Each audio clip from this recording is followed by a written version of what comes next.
ओम श्री गणेशाय नमः। जय श्री राधे कृष्ण मित्रों।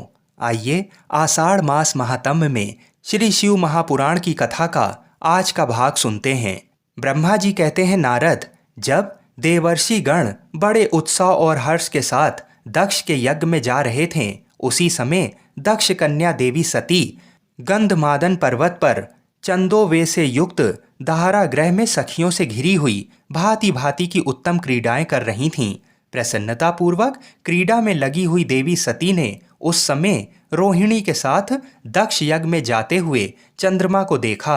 देखकर वे अपनी हितकारिणी प्राण प्यारी श्रेष्ठ सखी विजया से बोली, मेरी सखियों में श्रेष्ठ प्राण प्रिय विजये, जल्दी जाकर पूछ तो आ, ये चंद्रदेव रोहिणी के साथ कहाँ जा रहे हैं।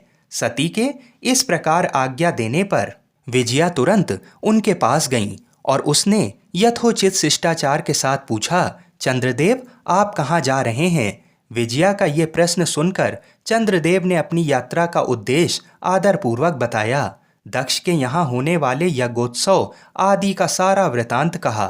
वह सब सुनकर विजया बड़ी उतावली के साथ देवी के पास आईं और चंद्रमा ने जो कुछ कहा था वह सब उनसे कह सुनाया। उसे सुनकर कालिका सती देवी को बड़ा विस्मय हुआ। अपने यहाँ सूचना न मिलने का क्या कारण है, ये बहुत सोचने विचारने पर भी उनकी समझ में नहीं आया। तब उन्होंने पार्षदों से घिरे अपने स्वामी भगवान शिव के पास आकर भगवान शंकर से पूछा, प्रभु, मैंने सुना है कि मेरे पिताजी के यहाँ कोई बहुत बड़ा यज्ञ हो रहा है, उसमें बहुत बड़ा उत्सव होगा, उसमें सब देवर्षि एकत्र हो रहे हैं। देव देवेश्वर, पिताजी के उस महान यज्ञ में चलने की रुचि आपको क्यों नहीं हो रही है। इस विषय में जो बात हो वह सब बताइए। महादेव, सुहृदों का ये धर्म है कि वे सुहृदों के साथ मिले जुलें। ये मिलन उनके महान प्रेम को बढ़ाने वाला होता है।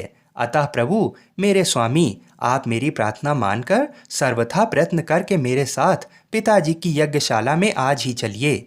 सती की ये बात सुनकर भगवान महेश्वर देव, जिनका हृदय दक्ष के वाग्बाणों से घायल हो चुका था, मधुर वाणी में बोले, देवी, तुम्हारे पिता दक्ष मेरे विशेष द्रोही हो गए हैं।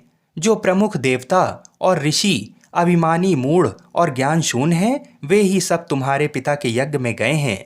जो लोग बिना बुलाए दूसरों के घर जाते हैं, वे वहाँ अनादर पाते हैं, जो मृत्यु से भी बढ़कर कष्टदायक है। अतः प्रिय, तुमको और मुझको तो विशेष रूप से दक्ष के यज्ञ में नहीं जाना चाहिए, क्योंकि वहाँ हमें बुलाया नहीं गया है।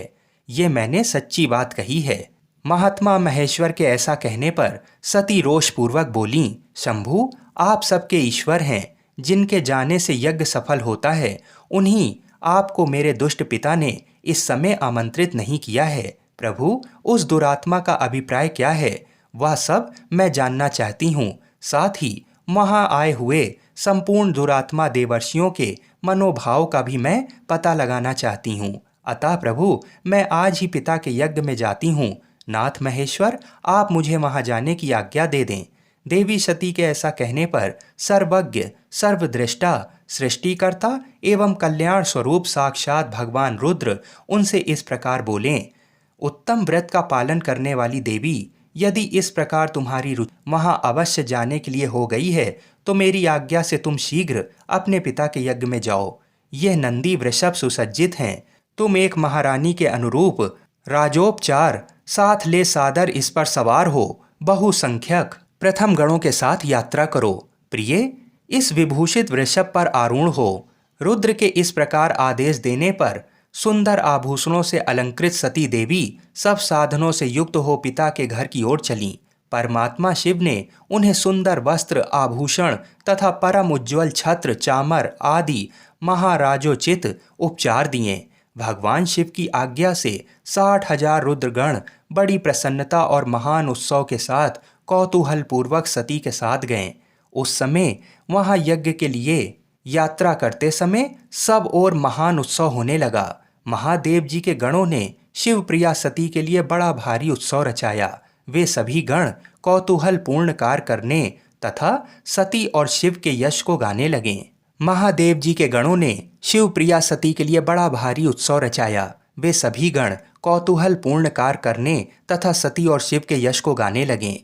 शिव के प्रिय और महान वीर प्रथम गण प्रसन्नता पूर्वक उछलते कूदते चल रहे थे।